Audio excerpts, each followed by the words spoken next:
Hi, ladies and gentlemen. Welcome to the program. You're watching Andrew Richter, the television show. So glad, as always, that you can join us this week. Diving into candidates running for office. Now, I've been promising all year we're going to have candidates on. And I just thought, before I introduce the person I have on today, I just think of the year 1972. What happened in 1972? Richard Nixon was reelected president. Oakland A's won the World Series. I think NBC News actually made a profit. And Lyndon Carlson got elected to the state House of Representatives. Well, I'm going to introduce you to a person trying to unseat Mr. Carlson, Mr. Reid Johnson of Robbinsdale. Reid, welcome to the program. Thank you, Andrew. Yep, great to have you on. Why don't you introduce yourself to the audience and tell everybody why you're running? Okay. Andrew, I'm Reid Johnson. I'm running for state representative in Robbinsdale, which is 45B, which also includes Crystal and Golden Valley. And I'm running, Andrew, because of the urgency of the moment, which has been created by the out-of-control local and national government. You know, I'm just a man, not a career politician, but I see the need, the destruction that's happening in our system itself. We need to turn it around. We're going down the wrong road. And so I'm just really concerned what's going to happen to my kids with the burden of taxes and too much regulations over the family and the businesses in this country that we need to stop. Yeah, no question. Way too much government out there. Well, you know, let's dive right into that. You mentioned your concern for the future and the spending and all that. What do you think are the biggest 2 or 3 issues facing Minnesota the next couple years? And when you get there in January, Yes. What are your couple issues you're really going to focus on? Well, I really believe spending is the crutch of all. Because if we can reduce the spending, a lot of things can happen there. One, it gets rid of our deficit the more we cut. But also in regards to that, we have the ability to do other things that maybe are more important. There's a lot of things that we spend on that is wasted money. It's redundant. Root programs are not needed anymore. They're duplicated or ineffective. And we spend all this millions and millions of dollars or billions of dollars on stuff. And most of them are a large percent, because I've looked more and more into it as I've been running, I get more privy to information to see what we're spending money on. And it's just pathetic how much waste there is. We can cut so much. And then once we cut, we can reduce taxes. And then also, if there is programs that are critical, then we can add some money to the programs that we really need. Instead of continually adding new agencies, every time it seems like there's an agency, they're doing some work, whether it be even assisted medical, for assisted Medicaid for people. What they need to do, instead of just reorganizing or kind of cleaning up the one we have, they add another one. I mean, there's 4 different agencies that deal with health care for those that need assistance. And why do we need 4? Well, it's the old having the same program and calling it something new, I think, is what we call that. Yeah, a lot of duplication. We'll jump back into the spending in a minute. Let me focus on the tax side for a second. Minnesota is up there in taxes nationwide. What taxes do you think are really high? I mean, what really needs to come down in Minnesota quickly so we can provide the jobs and keep businesses here? I mean, what taxes do you really need to hit as a state government? State government, the number one is the corporate tax rate.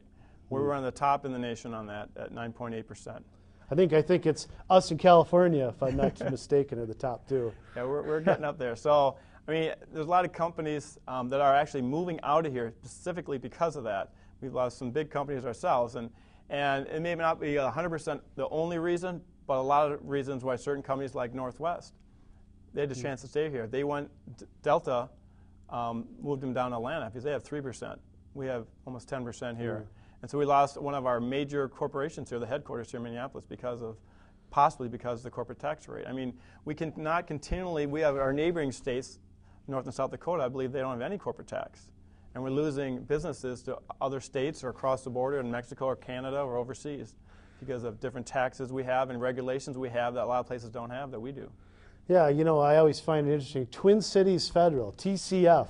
I think, did they go to South Dakota too? I believe they did. Yeah, I think they're gone. There was a time in Minnesota where the 3M, Target, Honeywell were the engines of our economy, and now the government's the biggest employer. Yes. In this, I mean, how do we even start to roll that back? I mean, it's so entrenched right now.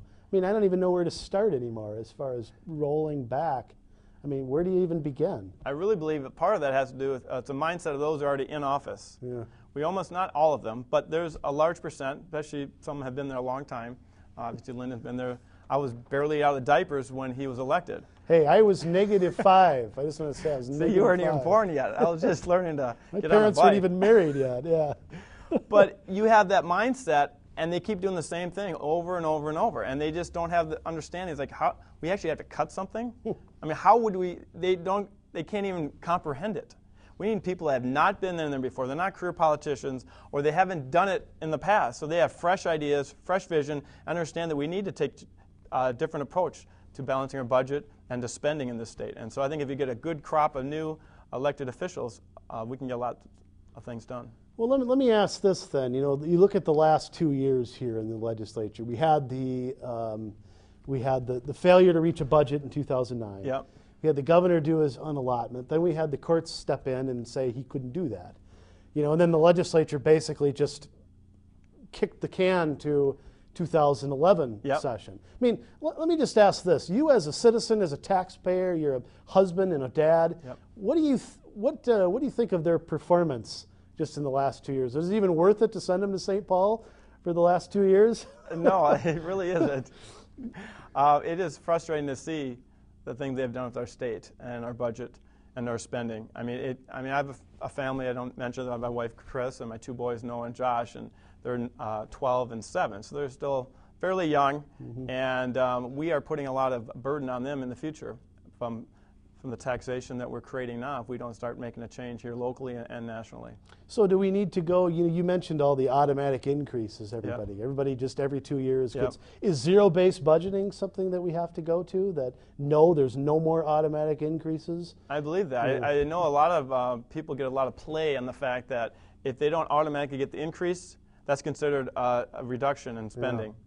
No, we just didn't increase it as much. Yeah, that's one of those we can't phantom cuts yes. out there. Oh, they had a cut. No, it wasn't. We actually added extra percent, but it's not as much as you wanted, so it's considered a cut. Yeah, that's the language you hear all the time. Well, let me say this. I can just picture Lyndon Carlson now responding to what you're saying. This is what he's going to say. He calls it Minnesota values. Yep. I hear him say that all the time. That, the reason Minnesota's so wonderful is because we, as he puts it, invest in education and infrastructure and light rail and all the little goodies he likes to pass out. But that's what makes Minnesota special. How do you respond to that? Because you know that's coming. Yep. What's your response to that? Well, I know one of his key areas is education. Yeah. And they always think spending is the solution for everything. For example, in District 281, which my kids go to and I live in, all the administrators are making over 6 figures. Mm-hmm. Why do our administrators need to make over 6 figures? I mean, they continually add money, but where is it going? Is it really going to the teachers or the kids or the stuff they really need in the classroom, or is it just going to different levels of bureaucracy in there? And on top of that, I mean, when I went to school, we had a lot, if you take away inflation, we spent a lot less money per student as we are now. But the test scores and that people the graduating rate, percentage who are graduating, and also just the performance has been going down over the years. So the spending has been increasing, but performance is going down. So how is money a solution? I can guarantee you there's other countries that spend less money than us. We're one of the richest nations in the world. Yet everyone keeps saying, well, other countries are catching us or passing us in terms of our education.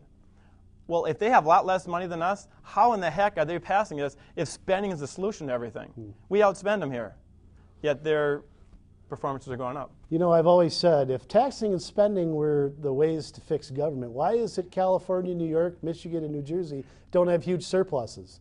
Yes. Think about it like that. Why is that not?